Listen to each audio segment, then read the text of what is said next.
The garage key had to be somewhere nearby.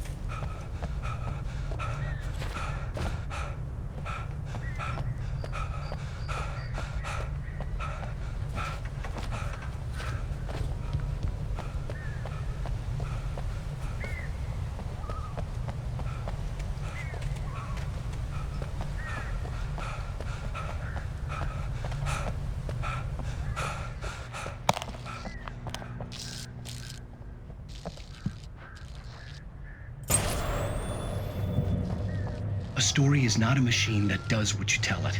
A story is a beast with a life of its own.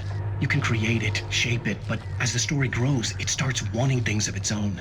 Change one thing and you set off a chain reaction of events that spreads through the whole thing. The characters have to be true to themselves. The events need to follow a logic that fits the story. A single flaw and the magic is gone.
The flare gun was probably the best weapon I could imagine against the dark things I was facing.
It was the kidnapper.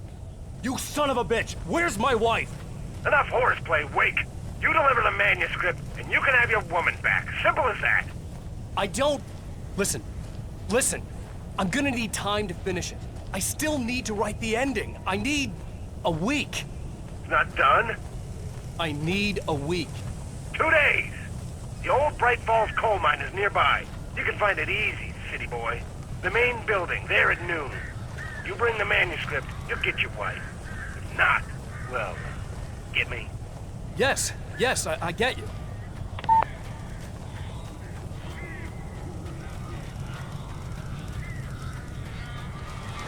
Barry had talked about birds over the phone.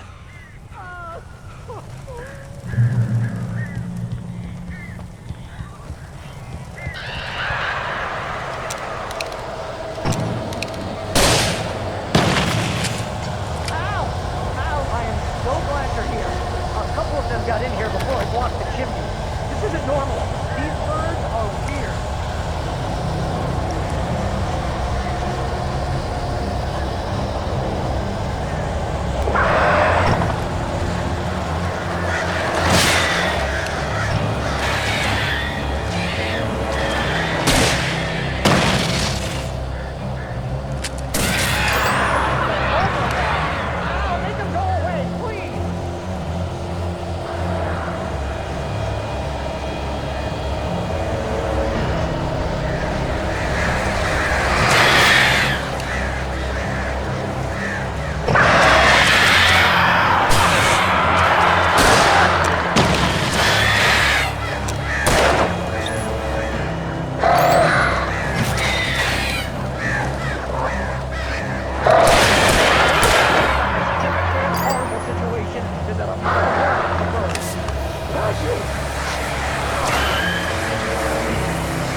Al.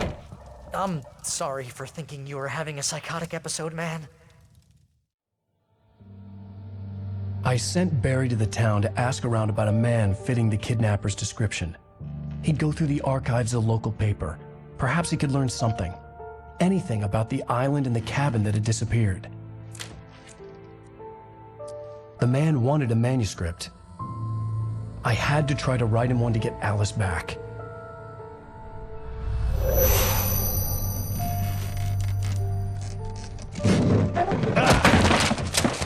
For me, the supernatural had always been nothing but a metaphor for the human psyche, a tool to use in writing fiction. Now, it was happening for real, and I couldn't put a single word on paper.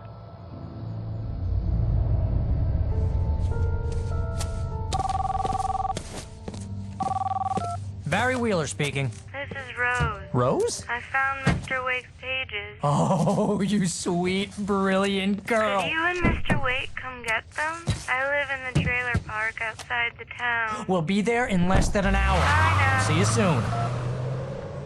Have a great day. Hope you come back soon. Welcome to the Oh Dear Diner. Good girl.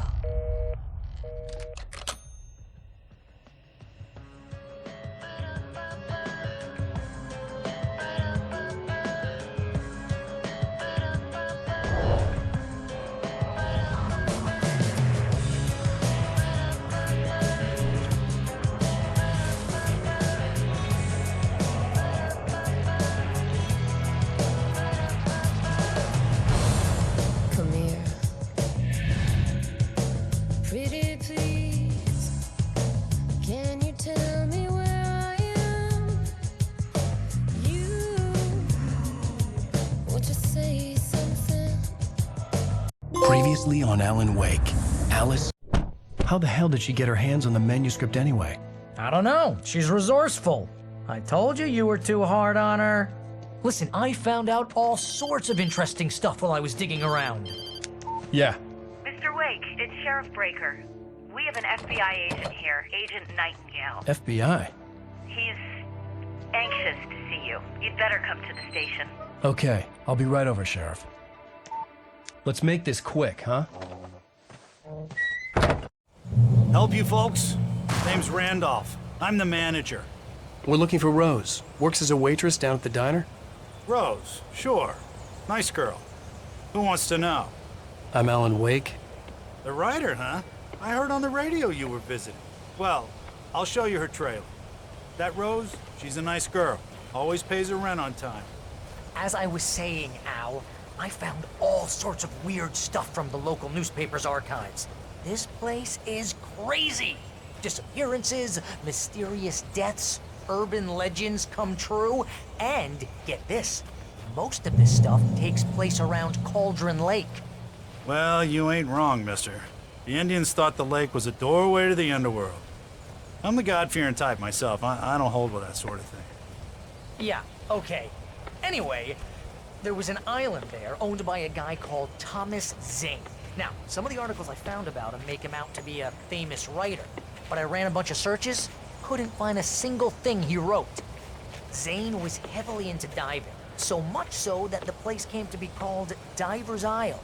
But the volcano under the lake erupted in 1970, and Zane went down with the island.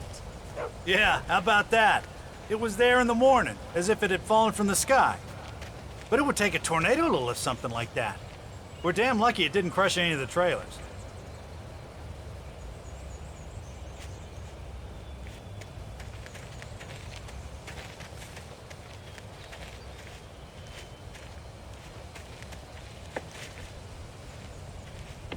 It gets better. A local girl, Barbara Jagger, drowned in Cauldron Lake just a week earlier. They were lovers. Sure, Jagger's a local spook story. The Scratching Hag comes for you in the dark. Childish stuff like that. Anyway, Al, I'm just getting to the best part. All of the articles about this stuff were written by Cynthia Weaver. I asked around, and she's that crazy bag lady you met. What, the lamp lady? She can be a little loopy, but she's not homeless or anything. Yeah, anyway, she knew both Jagger and Zane before they both died, and she had some kind of a breakdown.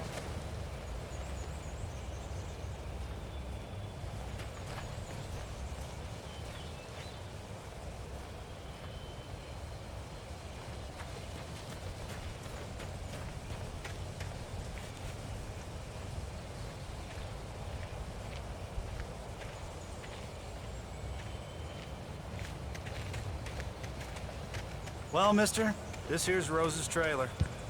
You mind me asking what you want with her? We're just here to talk to her, pal.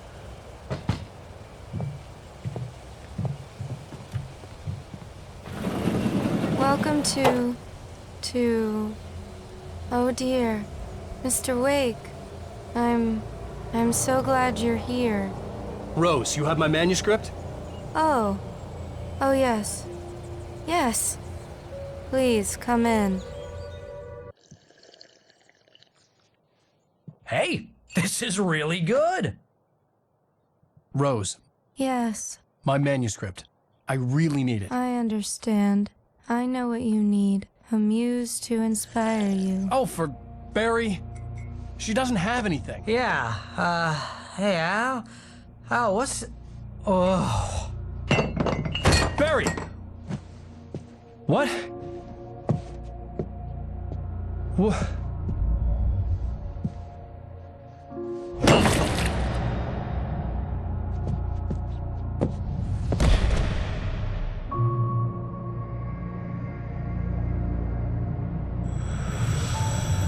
It's coming for you, hiding in my barber's skin. I'm too weak to stop it. You must turn the lights on. I promised I'd come visit you and your lovely wife. You must finish what you started. I insist. You must turn the lights on. Turn the light on. Back to work, boy.